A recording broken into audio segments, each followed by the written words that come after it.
fallout, smoke, women crying for their sons because their sons are not, Romans killing riotous groups that are rising up. Free Judea, free our people, autonomy for Israel. You had Herod, an Edomite, and his dynasty. Herod's ruling, killing any potential threat, any potential Messiah. Then you had the Pharisees and the Sadducees that we learn from Josephus are not Jews by birth. No. Brothers and sisters, they are there. We are not lost. We are scattered. We are original Hebrew. Let's go! All praises be to the Most High God. Yeah, I say it.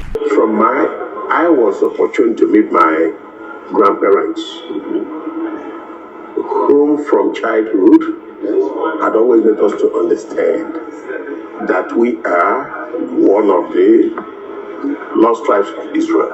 Okay. So from my grandmother. Right? Now look at these. Yeah, I'm telling you, I gotta show y'all. A picture speaks 1,000 words. Just look for yourself. And this is the creme de la creme. All praises be to the Most High, y'all. Everything we've been through, y'all, the Most High is going to retribute it on all the nations that have had a hand in the oppression of his apple, the apple of his eye, his chosen people, his beloved, his fervent lover, his only begotten. They're going to have their part in the lake of fire. You see them tormented by some kind of creature. I don't even know what that even is, y'all. Judgment in chains. He that led into captivity shall go into captivity. All praise to the Most High, y'all. And ethnicity is a cult. What's up, Zion Dynasty? This is your favorite dreaded Israelite, the man, the myth, and the legend, Mr. JB Zion. So family, this is going to be an action-packed one. I hadn't gone through the DNA, the archaeology, my true ancestry, GED, all of that in a while, and I know we've had thousands of new family members join, so I did want to kind of do a lesson. I also saw that brother, my dear brother and elder Benaiah Israel, also did a my true ancestry video showing Judah via the Limba tribe, that they have an oral tradition going back to the priests or the Levites. So I'm going to show you guys something that's going to be very much easier to prove, and that's to prove that we are Northern Kingdom using my true ancestry. Now family, I got to go ahead and tell y'all, it is easier for us to prove that we are Northern Kingdom or Ephraim. You might see Northern Kingdom called Ephraim in the scriptures, or Israel, or the house of Israel, right? It is so much documentation, so much evidence. So hopefully I can get everything in this video. And I'm gonna go ahead and address this real quick. I know a lot of y'all might be like, well, you know, that's what the Ish people, you know, they want to give us Northern Kingdom, but they don't want to give us Judah. Y'all check out the Yoruba Ben Ephraim. Y'all check out the Prevent the Rise of a Black Messiah, the recent one I did, going into Messiah ben Joseph, going into David being an Ephraimite. Y'all, white people, the Ish people, have nothing to gain from telling us that we're Israelites. If anything, when you really know the prophecies, you see the heartbeat of the Father was always Ephraim. He was always that beloved prodigal son. He was always that lost sheep. He was always that destined for the birthright tribe, from which double fruit, the royal houses of Northern Kingdom and Southern Kingdom, are connected to Ephraim. David via his dad Jesse the Ephraimite, and the Northern Kingdom via King Jeroboam. So they have nothing to gain, family, from telling us that we're ancient Israelites. I'm gonna do another video also about the rabbi. I saw Will Son of Yah, and I also saw I think Pastor Kelly also did a video on the proselytizing Ashkenazi Jew that tried to come in and convert those people. Said, would you rather be an ancient Israelite or a Jew? That's what they're trying to do, y'all. They're trying to make us chase after being Judah and Jew, when the evidence is that, man, we're Northern Kingdom. We really don't need them. We really don't need to be proselytized or to have any input from the so-called Jews. They can have Jew, they can have Judah.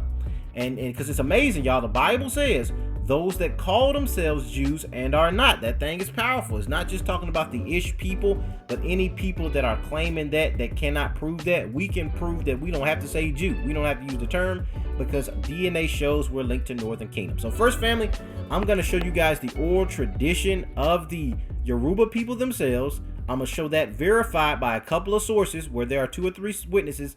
And then I'm going to go into my true ancestry to show you how DNA specifically old archaeological dig sites, can verify the oral tradition of us being linked to the northern kingdom or the tribe, the royal house of Ephraim. So let's look at this. So right here you see Iberian Jews. Now y'all keep in mind Iberian. Now this is for people that may want to do their DNA. I'm gonna show you guys some different companies that I used. If you had me to pick one, that's number one, African Ancestry. And if you can do your African Ancestry, also do your 23andMe just to have the nomenclature. And if you can do both of those, My True Ancestry, all you have to do is upload your 23andMe results and it'll match your DNA on old time periods throughout history, not just contemporary time periods. So the Iberian Jews of Yoruba nationality. Now there's some key words that we need to look at their oral tradition. Iberia, which is Spain, which is Al-Andalus, right? So Al-Andalus are Spanish Iberian Jews of Yoruba nationality. The Bani Ephraim are children of Ephraim from Nigeria, right? Live among the Yoruba nationalities. Now I'm gonna insert the Jewish Encyclopedia of the Diaspora that also confirms this. I'm gonna confirm this also by the Cambridge Ulysses Santa Maria source as well. So Ephraim is said to live among the Yoruba people. Also, Derek Lane, the anthropologist, says the origin of the Yoruba is that they are the Ephraimites, which is why the Bani Ephraim from Al-Andalus, those Moorish Ephraimites, migrated among the Yoruba because those were their family members. Now, their oral history tells that the Bani Ephraim people came from Morocco. So now keep in mind, Morocco, Iberia, right? They came from Morocco. That's where we get the Moroccan-American Treaty, and it's a lot of deep stuff that goes in that Moroccan connection. But the Ephraimites claim that they come from Morocco. Now, that means we will have to verify that there were Moroccan juries to prove their oral tradition as well. So, the oral history tells that the Bani Ephraim people came from Morocco after the Jews were banished from the Iberian Peninsula, or Al-Andalus, sometime after 1492. All praises. So during that time period, Spain banished all of these Israelites, these Sephardics, and they created the slave trade in 1492, the same year that Christopher Columbus sailed the ocean blue. And then he and some of his men returned to Spain. Hooray!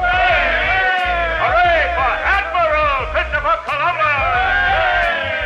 Columbus had no trouble getting ships and men for his second voyage, but he still hadn't the slightest idea that he was headed for the vast continent of America, and that he would have had to cross it and sail over the Pacific Ocean before he could reach India by traveling west. The men of Europe were no longer afraid of the ocean. Columbus made 2 more voyages, and other explorers followed. But each year on October 12th, we celebrate Columbus Day, the anniversary of that day in 1492, when Columbus first sighted the land of the New World, America. He was led to the Americas and to the slave coast via Moorish guides that knew where these Moroccan Jews, these Moorish Ephraimites, where they were. So y'all keep all this history in mind. This is the oral tradition of the Bani Ephraim of Yoruba. They speak a dialect that is a mixture of Moroccan Arabic, or Daraji, Yoruba, and Aramaic. They are known by the Yoruba people as the Imo Yokwayim, or strange people. What's strange about that is that a lot of modern Yoruba look at these practitioners of Torah that have this oral tradition as strange, when if you do a DNA test, they're all linked. So this means that because this was a recent migration of these Ephraimites in 1492, they preserved the oral tradition and the history of the Yoruba people, whereas a lot of modern Yoruba people lost that over time. That's why they were looked at as strange. But they are the same people family. Now, unlike, because DNA, they're all E1B1A, you can prove that. Unlike other African Israelite communities in Nigeria, there are a lot of them family. Y'all check out some of those other videos. The Bani Ephraim have the Torah scroll, portions of which they keep in the sanctuaries. Now, I think there's a good bit of information in here. Here we go. Now let's look at this bottom part real quick. Now first it says the Bani Ephraim provide living irrefutable proof of this barely known history of mass Jewish resettlement in West Africa. Resettlement, their people had already been there, and this migration of these Ephraimites took place over from 1492 to 1692, where you had hundreds of thousands in the millions of these Sephardic Moorish Israelites going deeper into the continent of Africa. Now, this set of Moorish refugees are not to be confused with more ancient Hebrew Canaanite tribes, the founders of the Yoruba, that had already been living in Nigeria and other African countries for thousands of years. Northern Kingdom had been there. I argue that the Afriat family is where Africa comes from. The Banu Ifran, Ife, when you look at Ile Ife being shorthand for Ephraim, is so many. The Biafrans, the two Afars. The Bani Ephraim did not settle with the Yorubas by accident or chance. They recalled that a body of their people had departed from Canaan in the ancient times and had settled in the present day Yoruba. So the founders were also Ephraimites. In present day Yoruba areas of our Yoruba land, which also includes Benin, Togo. You have Yoruba people, not just in Nigeria, but Yoruba land, Benin, Togo, Dahomey. That was the predominant people. They just did a beautiful Netflix series on the Yoruba. Y'all check that out. I might do a reaction to that if y'all want. But yeah, the Yoruba were taken to Cuba. They were taken to, oh man, Spain. The Yoruba people were taken to Trinidad. It's just so many, that coat of many colors, going back to Joseph, that the Yoruba Nigerians are the heartbeat for understanding the diaspora, right? So they settled among their Yoruba brothers in Nigeria, just like their own group, but now Ephraim had settled in Iberia and Spain, so they knew about their brethren. Now, that's the oral tradition. This is verified by Cambridge University Press, right? Cambridge University Press, the Black Jews, the religious challenge, or politics versus religion. They're saying mainly it's a politics issue. They know that there are black Israelites, but it's more a political thing now, because what are you going to do? So his article goes into how do you deal with this history. Are you going to repatriate black people right now that they can prove this? Are you going to grant them Jewish citizenship? That's why I tell y'all, we have everything we need as a people to be autonomous. We don't need the Jews to co-sign. Africa itself was the ancient home of the ancient kingdom, northern kingdom of Ephraim, right? So now that's just a little bit about the article. If y'all have a JSTOR account, they have so many top-notch credible sources that prove this history. Now we're going to go to page 19 for a second.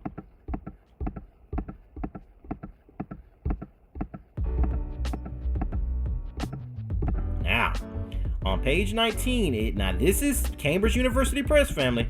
It's going to corroborate that exact oral tradition we just read. In southern Nigeria, Yoruba land, the natives call black Jews the strange people, or Imo Yokwayim. They are called the Bani Ephraim, the sons of Ephraim. They claim that their ancestors came from Morocco. It's the exact oral tradition. And this is supported by Godby. Godby was one of the chief atlas map makers during the time of the slave trade. So they knew where these Yoruba land, Benin being shorthand for Benin Ephraim, right? That's where Benin gets its name from. They knew, they had a map, and I'm gonna put that map up so y'all can see those Negro Moorish Jews that the map makers, Alan Godby, these scholars, they knew very well that they were Northern Kingdom, so-called lost tribes, who noted that their language is a mixture of Maghrebian Arabic, or Daraji, ancient Hebrew, like when y'all hear me say yeah, I say yeah, and local patois. For example, Abu, meaning father, became Yaba. For mother, is close to that Hebrew word. These Imo Yokwayim Jews live, and when they say Jew, we talking about Israelites, live in the Ondo district and have a copy of the Torah scroll. This is Cambridge verifying the oral tradition. Now they say they came from Morocco, so we will have to prove that. Now, keep in mind, all these different markers are going to go into my true ancestry when we look at the DNA. You have to know Morocco, Al-Andalus, all of this is going to come up when you're understanding your results, right? So now we verified that by Cambridge. Wifran. Now this is Jewish Virtual Library. Y'all have seen this from time to time. It talks about, according to Judeo-African tradition, Wifran is regarded as the first site of Jewish settlement in Morocco. So now it's going to go into how this kingdom existed for thousands of years and was led by the Afriat family that called themselves Ephrati. Ephrati is H673, the same name that was called Jesse, Ephrati. They were Ephraimites living in Bethlehem. That's a whole nother thing. Ephrati is H673. So in the Hebrew, you'll read Ephrati. In the English, they split that up into Ephraimites and Ephrathites. But both of those words in the Hebrew is Ephrati. So the Moroccans pronounced themselves after the ancient Hebrew Ephrati, right? So it says the Jews of this kingdom are said to belong to the tribe of Ephraim. So these Moroccan Ephrati say they're from Ephraim, which coincides with the oral tradition of the Yoruba that say they came from these people. Now, The Book of Dynasty, or the DavidicDynasty.org, talks about the David family. Now this gets into Morocco. This gets into the Star of David being found on the flag. Now, let's see.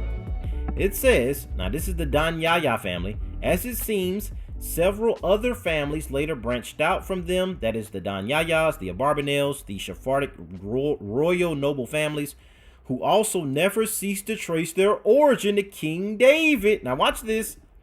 Those related to the Al-Dahudi family, we find after the expulsion of the Jews from Spain, we find them in Morocco. So you find the David family, that Ephrati family, all of that history, David being an Ephraimite, connects with the oral tradition, connects with Cambridge, connects with the Jewish Encyclopedia. So many fact checks when you know the history, family. Now, I'm also going to show y'all Non Plus. Now, Non Plus has a Sefer HaNamarav. I couldn't find this book anywhere, y'all. If y'all find this book, please let me know.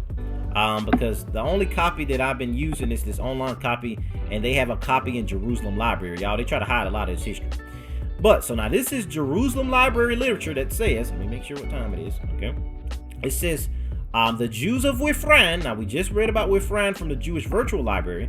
The Jews of Wifran have conserved up to the present another old tradition in support of the belief that their ancestors had came at the time of the deportation of the 10 tribes. This is where Derek Lang comes in.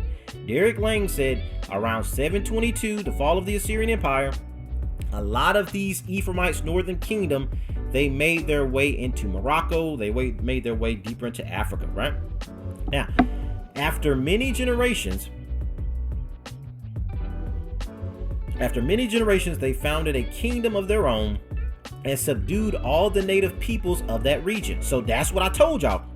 Our people dominated Africa. The indigenous Hamitic people were displaced over time by the subsequent migrations of Israelites into the continent. Our people just dominated when we got there. Our people were known for that, even going back to Joseph's time period, having wisdom to dominate, agricultural wisdom, just everything needed to become a mighty people.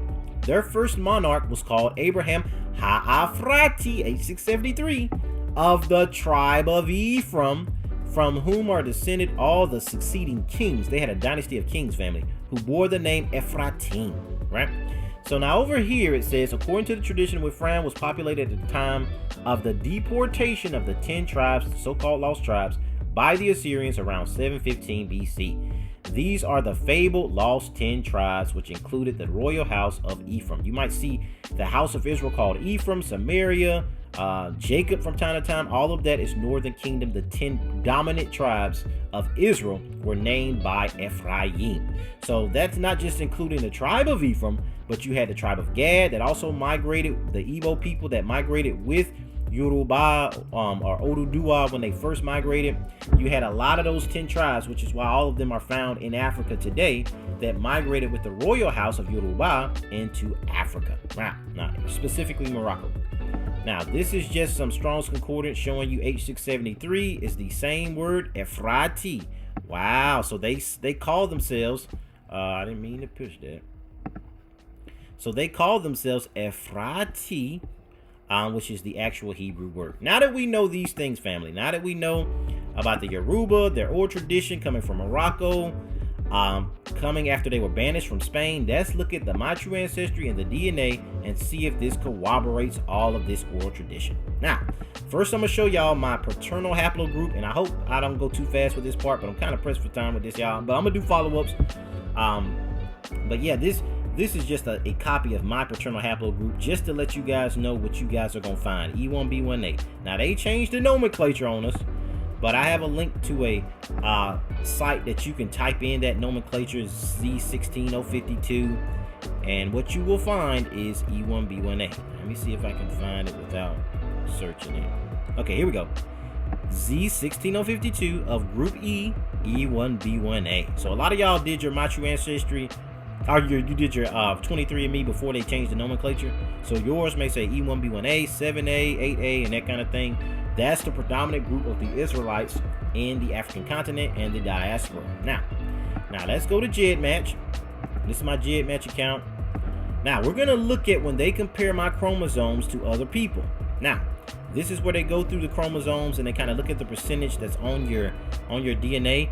the majority of it is going to be Niger Congo or Bantu peoples. Those Israelites that had been there for thousands of years, Igbo, Brong, going back to Yahudah, the Yoruba people, Hausa, right? You're going to have that on your predominant part. But the secondary part is important because it shows us that we did in fact migrate from North Africa. They try to make the sub-Saharan Negroes of West Africa different from North Africans, right? But as we see that the other half of my DNA, you see Morocco, you see Algeria, you see Morocco, right? A lot of that Maghrebian region, which coincides with the oral tradition that our people came from there, right? Now, I'm going to show you another test. This is the ethiohelix test. There's a lot of different admixture tests you can do. Also, now when you do your DODCAD, now this gets very interesting, right? Africa 9, it shows on my secondary group Moroccan Jews, and y'all are gonna find this as well if y'all do GEDmatch. Moroccan Jews, whoa, North African Jews. So we descend from those North African Moroccan Jews that migrated deeper into West Africa or Sub-Saharan Africa, right? Now let's look at what we all been waiting for, my true ancestry. Now, this is my Odyssey account. I'm one step ahead, family, from maxing this one out to see all the dig sites. But what I need to show you guys is an analysis summary, right? Your closest ancient populations. This is going to verify the oral tradition of the Yoruba. They said they came from Morocco after they were banished from Spain. Now, with all respect to B'nai Israel, a lot of our people see Yoruba and we get scared. We think we got to run and try to prove that the Limba because the Jewish people told us that they are Israelites. So we're ashamed to an extent of our Nigerian roots, which is what all of us share in common. All of our people are going to be those Nigerian Israelites when you do your DNA for the most part. Now, you might have some other West African influence when you look at Gabon, when you look at Cameroon, Ghana, right? But all of them, like I said, have the same DNA, E1B1A. So they're the same people, just different tribes, specifically different Israelite tribes. Ga'adumbe is when you get to the tribe of Dad. Dahomey, the home, or Dahomey being linked to the tribe of Dan. Then the Igbo, they also verify the tribe of Gad, and the Yoruba Ephraim, but there's a lot. There's the Aba Uganda people of Uganda. Y'all check out some of those old videos. But now let's look at your ancient populations. Now, y'all might have a closer percentage than I am. I have some European on my grandmother's side, so that just makes the distance a little bit further. The lower the distance number, the better, right? So when you see that it's 10 or 9 or 8, this means that this is like a grandparent for you. I mean, you matched identically with these people. And what most of y'all are going to find is Yoruba people and Al-Andalus and Moors. Now, why is this significant? Moors goes into the indigenous Amazigh noblemen of North Africa, right? Of the Maghreb Moroccan region. This is important when you look at the Yoruba or the Yoruba who say that they come from Morocco, and Moor exactly comes up on your Machu ancestry. Now, so what does this prove to us? You got Yoruba people, you got Al-Andalus, and you have the Moors. Khoisan are the Afro-Asiatic people that were in that region from the beginning of time. So when our ancient forefathers first went into Africa, this is the people that we basically displaced. This is why this is not as close as a distance as me being Yoruba Al-Andalus, but you're going to see it in my DNA, right? Or you're going to see traces of it, right? So the Yoruba people are Northern Kingdom named after King Jeroboam. I'm going to put that up on the screen for you guys, right? When the Northern Kingdom went and founded Nigeria circa 715 BC, Derek Lang, the Jewish Encyclopedia, so many sources verify this. So when you see Yoruba, this is going to Northern Kingdom. Ephraimites are the Kingdom of Ephraim, which could be a bunch, all of the 10 tribes, right? And Al-Andalus. Now, what is Al-Andalus? When you click Al-Andalus, it says that it is Muslim Iberia. Wait a second. Iberia? Where have we seen Iberia and Yoruba people before? Now, let's go back to the oral tradition. I want y'all to understand this. Now, when you Iberian Jews of Yoruba nationality. So y'all, I showed you the Moroccan influence, right? On your GEDmatch, you're going to match with the Moroccan Jewish people. Not as strong as your primary because they migrated hundreds of years ago, family, right? But you're going to see Morocco, and you're going to see Al-Andalus, which is the Iberian Peninsula when the Sephardic Israelites were banished. This coincides with my true ancestry. Our people are afraid to be Ephraim for some reason, right? You don't have to run to the Limba. Yeah, they're going to be a modern population that matches with our people because they're an Israelite migration that happened not too long ago, more recent, right? But you link closest to the Yoruba, Northern Kingdom Ephraimites. that came out of Spain or Iberia, Al-Andalus, when the Jews were banished, and these were Moors. So when they say Jews and Moors in Spain, that's mainly to throw you guys off, right? So, because for the most part, those Moors, you had some that practiced Islam, but they turned that into a religion. Moor, it just means black or Negro, right? It was a national term of when all these indigenous Ephraimites that had been in these different areas, when they were unified to overcome Christian Europe during that time period. There was a war between the Moors and Christian Europe. Eventually, King Ferdinand and Queen Isabella kind of won out. They kind of double-crossed the Ephraimite Moors and said that y'all can stay, you know, but then they kind of changed their mind and said y'all just gonna have to find a way out of here, and they just banished them. And some Israelites had boats and wealth, the Barbanels, to be able to escape and help others escape, but a lot of them were converted to Christianity if they couldn't escape, or sent to Portugal, right, and became Lancados, and they would send some of these Christianized Israelites to Africa to spy out the other brothers. So they would turn our people against each other, which led to our people getting sold out, and y'all know the whole transatlantic history. So that Moorish history is very powerful, y'all. I plan on doing a follow-up video to go into that history more in depth. So when you do your My True Ancestry, your closest populations is going to prove the oral tradition of the Yoruba that they are telling the truth. Them people know who they are. Give back to the thing that gives you life, family, and the Most High will bless you when you honor your forefathers. They have this history. They say they came from Spain. They had been living in Morocco, but when the Jews were banished from Spain, all of them went deeper into Africa, which is where the Bani Ephraim, how they settled in Nigeria with the rest of their Israelite brethren. So I hope y'all enjoyed this. If y'all want me to do some more DNA kind of talks, go into it, kind of explain a little bit more, I do recommend African Ancestry, because I've done that as well. I'm going to put that on the screen. That proved I was Yoruba specifically by my paternal lineage. 23andMe suggested I was Igbo. And this is why I tell y'all, they are the same people. They are all Northern Kingdom Israelites. That's why Jews are trying to proselytize like the Igbo and get them away from their ancient Israelite identity. So I hope y'all got something from this. I hope y'all enjoyed this lesson. If you have any questions about your DNA, just comment that. If you have any topics you want me to deal with, just put that as well. And I love y'all so much. Y'all mean everything to me, Shawnee D, and this Zion Dynasty family we're creating. I love you all with the love of the Messiah. Peace, love, blessings, and Moorish, Ephraimite, Israelite power. I love you all. Be blessed. Shalom. All praises.